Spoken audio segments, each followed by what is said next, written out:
Catus Maximus here, this time with a review of the rigid, automatic, or self-adjusting pliers. Now these types of pliers are designed to be general utility pliers, and kind of the idea of them was to help replace both slip joint pliers and channel lock or tongue and groove pliers. That would be pliers such as these right here, where on these, when you clamp something down, they move, and then they have a special hinge point here and a special set of serrations I'll show in a second, where they'll clamp down, stop, and then when that hinge engages, it changes the pivot point, not only to engage it, but you end up with quite a bit of leverage. It's real surprising. And the idea was that you get equivalent amount of force to, say, tongue and groove pliers like these channel locks, but you don't have to fiddle around with, finding the right size that you're using. Although what is obvious is, even though they're pretty well made, they're not going to be as heavy duty as a genuine tongue and groove pliers, just because these have a lot more steel in them versus these. And that would be the only issue. I've actually broken one pair of them, and that's when I was twisting really hard while squeezing hard, and I ended up breaking or starting to bend and then snapping one of the side plates. And that's how these are designed. Is they're all designed using sheet metal, but this is hardened steel sheet metal, so it is actually very good, equivalent in strength to forging, because it is forged. It's metal that's squashed out flat. And then with the jaws, they use multiple plates that are all riveted together. If we look closely, we can actually see that these have quite aggressive serrations, and I can tell you that this steel is indeed very hard, because these end up really kind of marring up whatever you end up driving with them. So how the mechanism works is that you have a series of serrations, both sides, and then inside here you can see that there's these little metal plates. And then the key here is this pivot point. This pivot point is actually double sprung. So you have a spring here that's kicking this arm out. And what that does, let me zoom out well, I'll have to stay zoomed in. That's what's providing the automatic retracting of the handle. But when you get to a certain point and it starts to lock up, what happens is now you can see that the bottom part of the pivot's moving. When you use it normally, it looks like this point's fixed, but it's actually not. When it hits the stop, then that bottom part starts kicking out in the second pivot. When that happens, that drives this up the lower jaw forward. And these little pawls in there, and I think you can just see it, when you do that, the little pawls hit and then engage, locking up that pivot point, and then now it's working like a normal set of pliers. And it's actually pretty interesting how they function, and in my experience, surprisingly enough, it's been a pretty reliable mechanism. I usually don't have problems with it. Actually, I haven't had a problem with them actually slipping during use when you have them engaged. What is interesting is that the medium size and the larger sizes have different jaw shapes, and you can see that where they're trying to, say, if you're using this with fasteners, they have that a 60-degree angle in there, so when you're close to the jaws, and then a little bit flatter further out, such as and a nice little curve here actually, so when you're using it on round or on pipe or something, it works like a pipe wrench. And so that's kind of one of the big advantages. That, and then because of those cutouts, they're kind of giving you the advantage of both the channel locks and then what slip lock or slip joint pliers do, where you get multiple sizes but quite a bit of utility.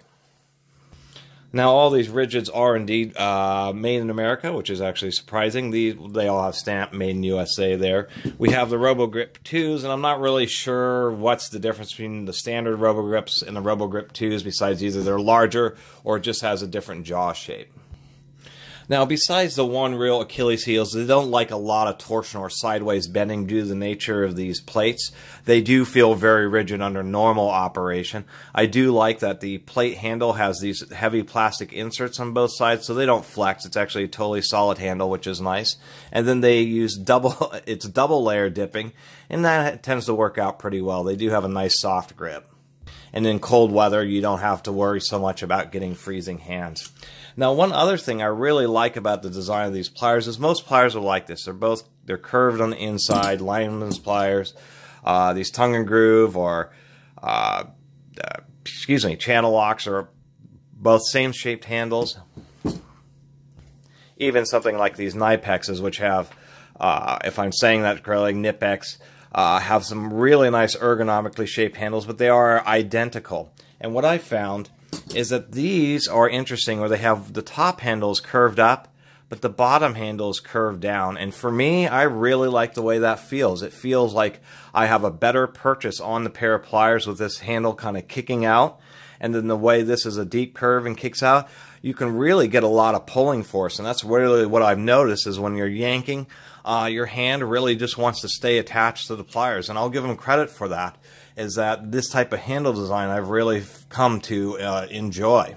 Specifically, when you're grabbing hold and pulling on something, it's just not like you're spending all your energy just trying to keep your hand on the handle. You got to spend more focus and concentration actually doing your pulling operation. And then that's why I do criticize that they wish that they would have made the plate steel just a little thicker, because you do have such good purchase on it that you really do want to wrench around. Now, that isn't to say that they're weak. That's just these are not going to be as strong as their, forged steel counterparts, which just have high or thick metal cross sections. Let's go and show how these work out in practice here, just a second. Before I do that, the range sizes, at least of these three smaller ones, is going to be about 1 1/4 inch, about 2 inches, and maybe 2 3/4 or 3 inches. So they do have a fair amount of range. Now, they're obviously great for you working with pipe, and oftentimes if you don't know exactly what size you need, the RoboGrips are actually nice, because you don't have to worry about grabbing specifically the right size, and I use them often in a situation like this.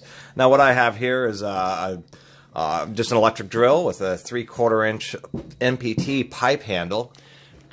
I use this drill for, gosh, if I could even fit it in here. I put a little Phillips in there, and I use this for like cabinet screws and working on computers and other types of precision electronic repair. Actually, I don't. I just thought it would be funny to show how small a standard number 2 Phillips is in a huge drill with a 13/16 chuck. Now, what ends up happening when you're using something like this, a heavy drill, and this would be the same if you're working on gas line or water pipe, is making sure the MPT fittings actually are in there tight enough, and it actually requires quite a bit of force, especially when you start getting the larger sizes. So, for instance, on this drill, when you put on these handles, and then you end up using this drill for what it's intended for, which is large hole saws or even ground digging augers, what ends up happening is the auxiliary handle ends up coming loose all the time, because you really just can't get it quite tight enough with your hands. And what's really nice about the RoboGrips is you can grab them, and what's kind of interesting is if you grab normally, you say, well, they don't seem to work very well. They really slip. And I had a couple friends talk about that, and I say you just have to apply a little extra force, and it's really surprising, because once you get them to lock and then you apply clamping force, they work super well. They really have a lot of grip, and it's really surprising just that much, or if I squeeze, I should do it there, it slips, and just a little bit more force, and it really will lock up. It's really pretty surprising, and a lot of that has to do with the aggressive tooth pattern. But kind of the point is that you don't have to squeeze as hard as you think, and if it's slipping, you just have to apply just a little bit more pressure, and it seems to work out really well. And they have an easy ratcheting action. Now, one thing to point out is for as well as they work out as before, they're not going to be quite as good as an equivalent size set of channel locks, just because for the amount of range that they have, they could probably use a little bit longer handles.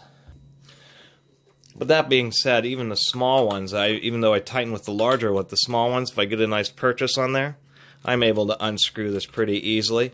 And that's what always kind of satisfied me, is that these do have consistent performance. And even though they're not perfect, these were actually pretty cheap on sale. I think I got the whole 3-piece set for like $20. And they kind of, for what they were trying to do, which is replace multiple sets of adjustable pliers with fewer pliers, I think it was a good effort. I don't think they're the best tool in the world, but I think if they're able to be found cheaply, they're really nice to have as utility pliers, say, in a toolbox on your truck, or maybe extras that you may loan to somebody or something like that, and they really do serve their purpose. So anyway, that was kind of the end of the quick review I had. God, that's a heavy drill. Of these Ridgid Robo Grips, and just showing you a quick demonstration of how they work and my general thoughts. Anyway, I really appreciate everybody watching and subscribing, and if you haven't subscribed, please do subscribe. Catus Maximus out.